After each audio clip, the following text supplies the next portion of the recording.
मैं तो केवल नाम मात्र का आधार हूं महाराज।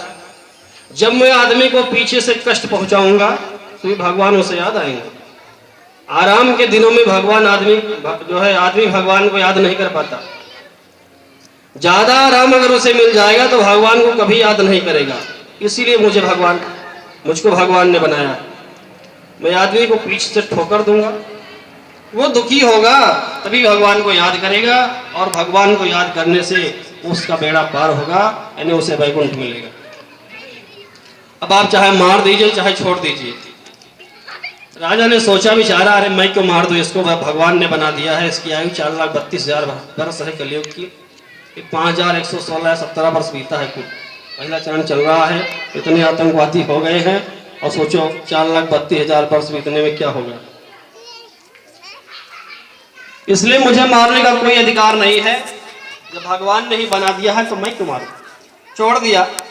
लेकिन महाराज ने कहा कि कलयुग तुम्हें हम छोड़ तो देते हैं, लेकिन तुम्हें भी मेरी कुछ बातों को मानना होगा। मैं तुम्हें स्थान देता हूं, तुम्हें रहना कहाँ है। हर जगह कलयुग का वास नहीं होगा, तुम्हें कहाँ रहना होगा। कहा कि जहां पर वैश्याओं की नाच हो रही हो, वैश्यावृत्ति हो रही हो, वहां पर तुम वास करना। जहां कथा हो रही वहां मत जाना। उसके बाद में जहां लोग मदिरा पान करते हो, ताश की गड्डी खेलते हो, वहां पर जो है तुम्हारा वास रहेगा। इसके अलावा जो है जहां पर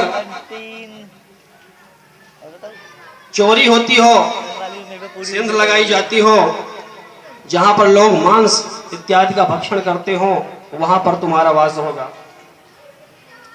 जहां पर गुरु का सम्मान न होता हो, ब्राह्मणों का सम्मान न होता हो, जिस घर में भगवान का स्थान न हो, उस घर में तुम्हारा वास होगा। तथा जिस जगह पर स्वर्ण रखा होगा, स्वर्ण में भी कलयुग का वास होता। इस प्रकार से जो है महाराज ने स्थान दे दिया। कलयुग प्रसन्न हो गया और महाराज वहां सबको विदा करके अपने राज्य को लौट आए। और जब राज में अपने लौटे, अपने मस्तक से मुकुट को निकाला, रख दिया। अब मुकुट भी स्वर्ण का ही था, क्योंकि कलयुग को अपनी चाल चलनी थी। महाराज को बातों में फंसा लिया था, और जैसे ही मुकुट उतार करके नीचे रखा, कलयुग उसी सोने के मुकुट में प्रवेश कर गया, और वहीं से राजा की बुद्धि चकराई है। 2-4 दिन बीत गया, क्योंकि कलयुग ने सोचा अगर राजा रहेंगे तो हमें बहुत दिक्कत आएगी, हम अपने हिसाब से अपना राज नहीं चला पाएंगे। इसलिए इनको किसी तरह भटकाओ रास्ते से। 2-4 दिन के बाद राजा फिर शिकार खेलने के लिए गए, और शिकार खेलते खेलते लोमस ऋषि के आश्रम पर पहुंच गए। जब आश्रम पर पहुंचे, प्यास बहुत जोर से लगी थी। लोमस जी बैठे पूजा कर रहे थे, अपनी आंख बंद किए हुए थे। राजा नीचे उतरे, अभी मेरा सम्मान करेंगे, उठ करके मुझे स्थान देंगे। लेकिन लोमस जी ने ना अपनी आंख खोली, ना उठ करके सम्मान किया, क्योंकि वो भगवान की पूजा में लीन थे। महाराज को बहुत क्रोध आया। अगर आपके दरवाजे पर राजा आवे, गुरु आवे, कोई ब्राह्मण आ जाए तो सम्मान करना आपका धर्म है, और अगर आप सम्मान नहीं करते हैं तो आपसे बड़ा पापी कोई नहीं।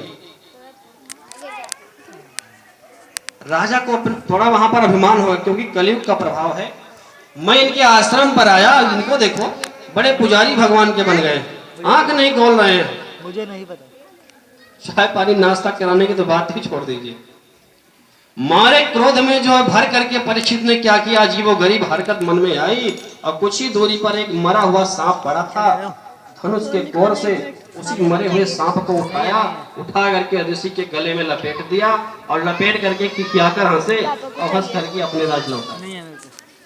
अब थोड़ी मन को शांति मिली कि मैंने बदला ले लिया अपने अपमान का। आ करके लेट गए, लेकिन अब उनका दिमाग और चकरा रहा, रात में नींद नहीं आ रही है। उधर ऋषि के चेलों ने देखा कि महाराज राजा परीक्षित आए हुए थे और ऋषि जी को मरा हुआ सांप लपेट दिया। दौड़ करके ऋषि के पुत्र श्रृंगी ऋषि के पास गए, उन्हें सारी बात बताई। श्रृंगी जी मारे क्रोध में भर गए, परीक्षित को अपने बल का इतना अहंकार हो गया। फेसबुक पे कुछ भेजते, एफबी पे कुछ भेजोगे।